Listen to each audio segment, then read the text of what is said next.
हमारे रतनलाल जी नाथ मंत्री, फणींद्र नाथ जी हमारे जनरल सेक्रेटरी ऑर्गेनाइजेशन, रामपादा जमातिया जी मंत्री,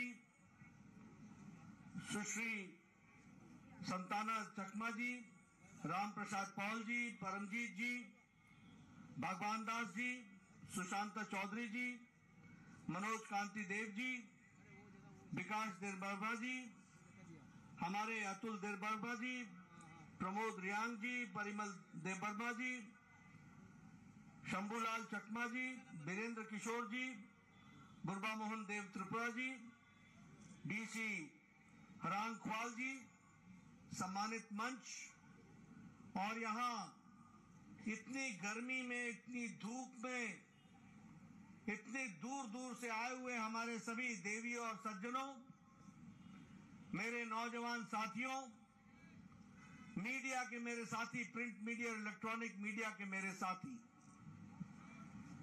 मैं अपना सौभाग्य मानता हूं कि मुझे आज इस जनजातीय सम्मेलन में,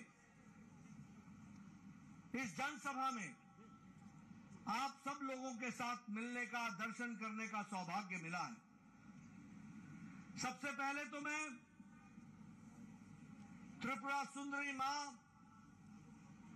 यहां की देवी, इस पावन भूमि की और सारे देश में जिनको हम सब लोग पूजते हैं, ऐसी माता हमारी त्रिपुरा सुंदरी जी को हम नमन करते हैं, आशीर्वाद लेते हैं और उनका नमन करते हुए हम अपनी बात को प्रारंभ करते हैं।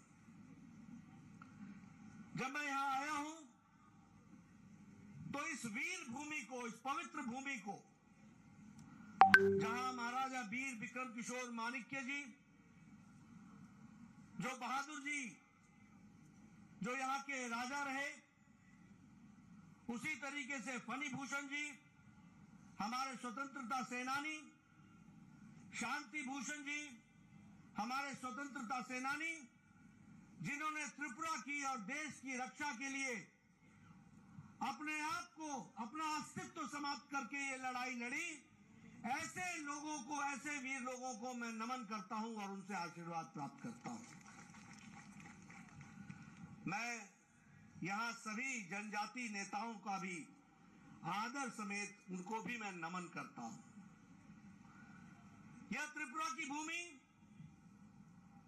जो विभिन्न जनजातियों से, लगभग 19 समुदायों से, 19 जनजातियों से त्रिपुरा प्रदेश एक तरीके से खुशहाल, आगे बढ़ने वाला, अपनी आकांक्षाओं को पूरा करते हुए आगे बढ़ने का, पहले विप्लव देव जी और मानिक शाह जी के नेतृत्व में यह प्रदेश आगे बढ़ने के लिए जो आगे बढ़ा है, ऐसी पवित्र भूमि को जहां मैं नमन करता हूं, वहीं मैं जनजातीय समुदाय को भी नमन करता हूं और आशीर्वाद लेकर के अपनी बात को प्रारंभ करता हूं। हम भील जनजाति, भूटिया जनजाति, चकमा जनजाति, गारो जनजाति, जमातिया जनजाति और सभी 19 जनजातियों को भूल नहीं सकते हैं, क्योंकि उन्होंने त्रिपुरा की संस्कृति के साथ साथ भारत की संस्कृति की रक्षा के लिए मुख्य धारा में शामिल होकर के इस प्रदेश को और इस देश को आगे बढ़ाने में अपना योगदान किया है। वैसे ही जब मैं जनजातीय समुदाय की बात करता हूं तो हम लोग एक खूबी जनजातीय समुदाय के बारे में जानते हैं कि वह, उनका चाहे जनजाति हो, चाहे उनका इलाका हो, चाहे उनका गांव हो, ये आत्मनिर्भर समाज की कल्पना, ये जनजातीय समाज की कल्पना से जुड़ा हुआ है। जहां जनजाति होती है वो आत्मनिर्भर होने के लिए अपने ही समुदाय के साथ आत्मनिर्भरता की ओर बढ़ने का प्रयास करती है। और हम सबके लिए बड़ा ही गौरव का विषय है कि प्रधानमंत्री नरेंद्र मोदी जी ने इस देश की जनजाति ताकत को पहचाना। भारत के यशस्वी मुख्यमंत्री ने, प्रधानमंत्री ने इस देश के जनजाति गौरव को पहचाना। यह जनजाति समाज सिर्फ देखने में सीधा साधा देशभक्ति नहीं है, यह वो समाज है जिसने जब जब इस देश पर कोई संकट आया है तो रक्षा करने के लिए जनजाति समाज हमेशा अग्रसर रहा है। ऐसे को पहचाना है तो हमारे प्रधानमंत्री मोदी जी ने पहचाना। और इसीलिए आज हम खुशी के साथ कह सकते हैं कि भारत के यशस्वी प्रधानमंत्री ने जनजाति समाज को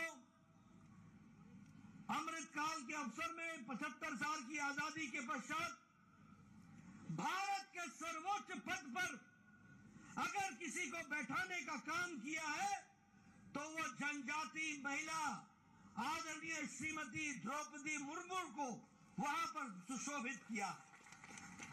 देश के सर्वोच्च पद पर यह सबसे बड़ा सम्मान आजाद भारत में जनजाति समाज को और जनजाति समाज से निकली हुई साधारण परिवार से एक महिला जिन्होंने जीवन को कष्ट में जीते हुए भारत की मूल्य और भारत की मूल धारणाओं को अपने साथ समावेश करते हुए जीवन व्यतीत किया, ऐसे महान विभूति को भारत की राष्ट्रपति बनाने का काम यशस्वी प्रधानमंत्री ने किया और जनजाति समाज को एक स्थान देने का प्रयास हुआ है।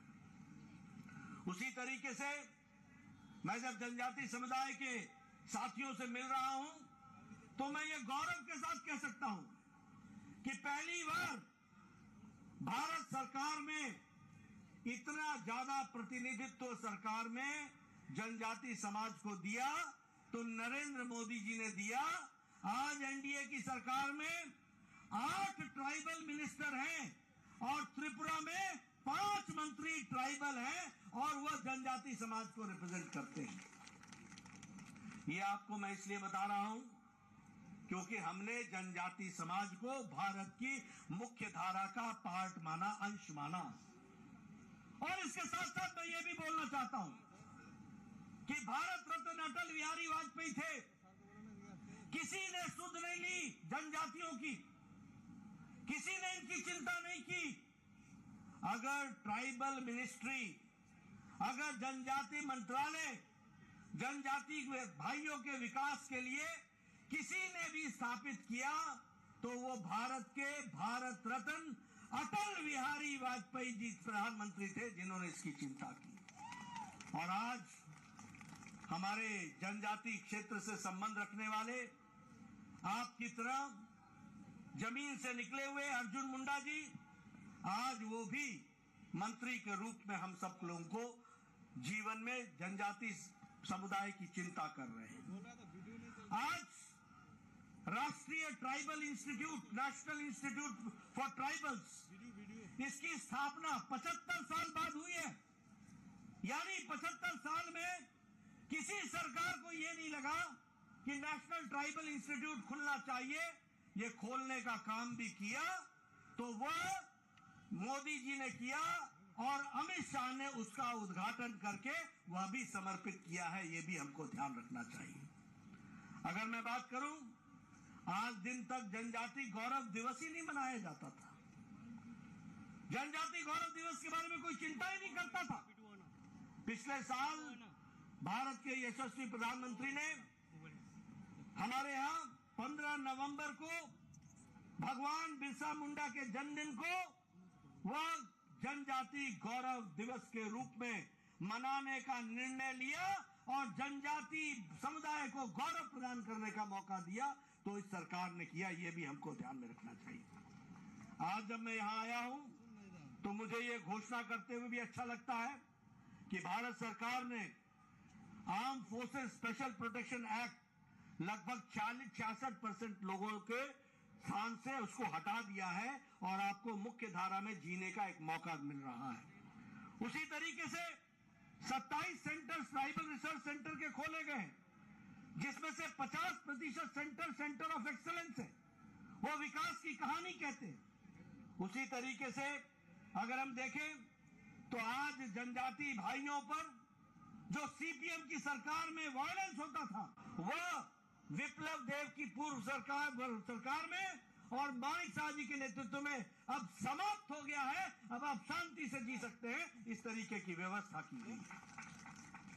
इसी तरीके से वामपंथियों के द्वारा जो गुंडागर्दी चलती थी, आप लोगों को तंग किया जाता था, उसको भी समाप्त करने का काम इस सरकार ने किया है।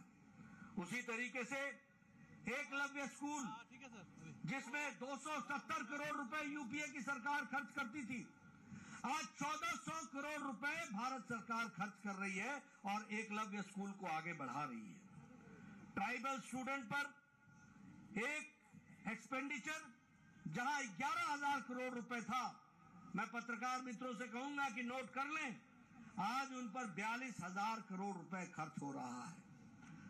अगर मैं स्कॉलरशिप की बात करूं तो जनजातीय भाइयों को 970 करोड़ रुपए का स्कॉलरशिप मिलता था, आज 2,500 करोड़ रुपए का स्कॉलरशिप मिल रहा है। जनजातीय उपयोजना जो 21,000 करोड़ की थी, वो आज 86,000 करोड़ रुपए हो गई है।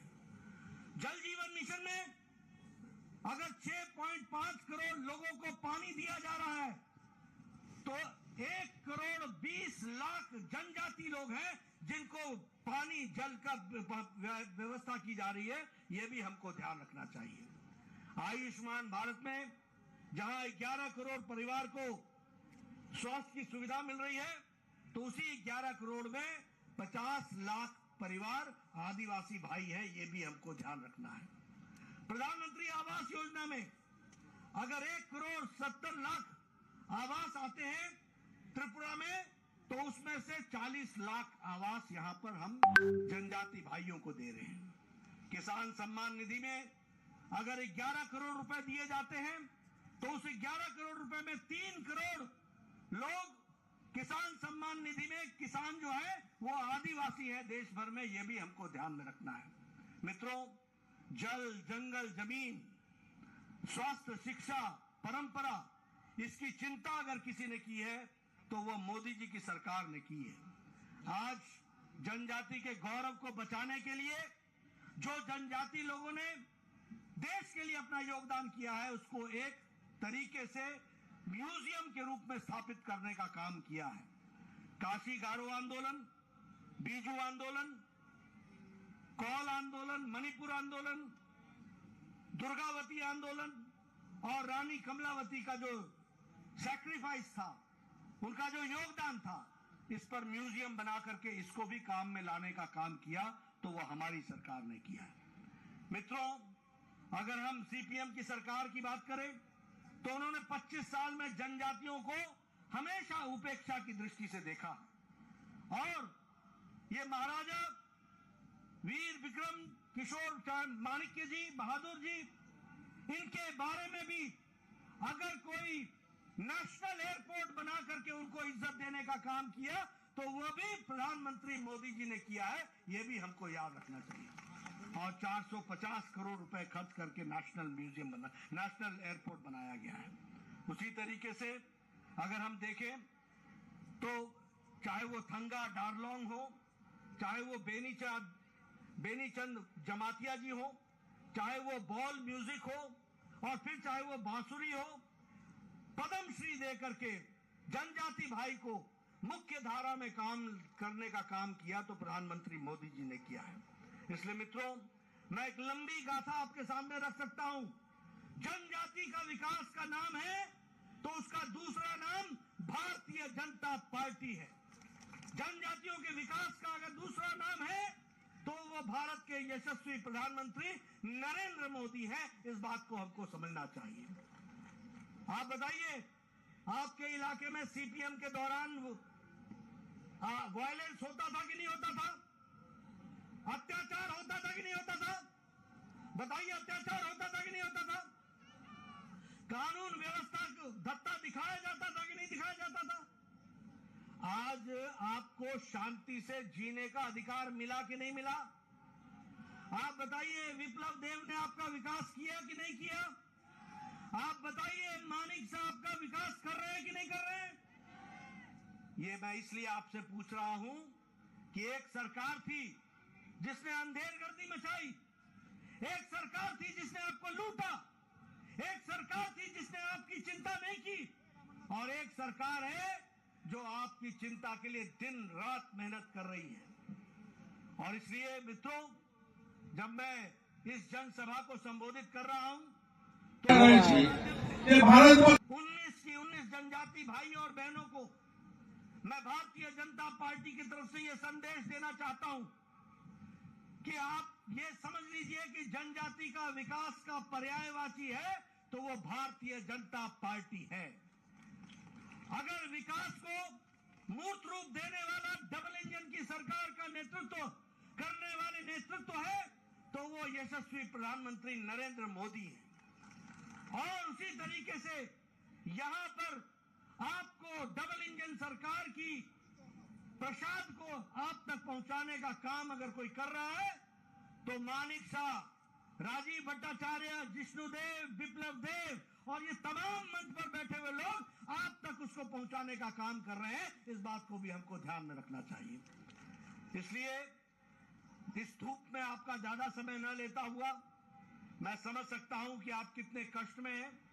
मैं ये भी समझ सकता हूं कि आदमी तो छोड़ो, कैमरे को भी छाया दिखाया जा रहा है, उसके ऊपर भी तौलिया रखा जा रहा है। मैं गर्मी और धूप समझ सकता हूं, मैं पत्रकार भाइयों की भी तकलीफ समझ सकता हूं, इसलिए आपका ज्यादा समय नहीं लूंगा।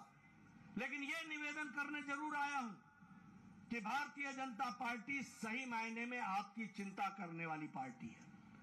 भारतीय जनता पार्टी सही मायने में आपको मुख्य धारा में शामिल करने वाली पार्टी है। भारतीय जनता पार्टी आपके विकास के लिए शिक्षा, स्वास्थ्य, परंपरा, विकास, किसानों की चिंता, आपकी परंपरा को बचाने का काम ये कोई कर रहा है तो ये भारतीय जनता पार्टी कर रही है। और नेतृत्व हमें सबको मोदी जी का आशीर्वाद प्राप्त है। इसलिए आपसे मैं निवेदन करूंगा कि आप जनजाति क्षेत्र में किए गए कार्य को गहराई से समझें, जानें और भारतीय जनता पार्टी को आप आशीर्वाद दें। इन्हीं शब्दों के साथ बहुत बहुत धन्यवाद। जय भारत।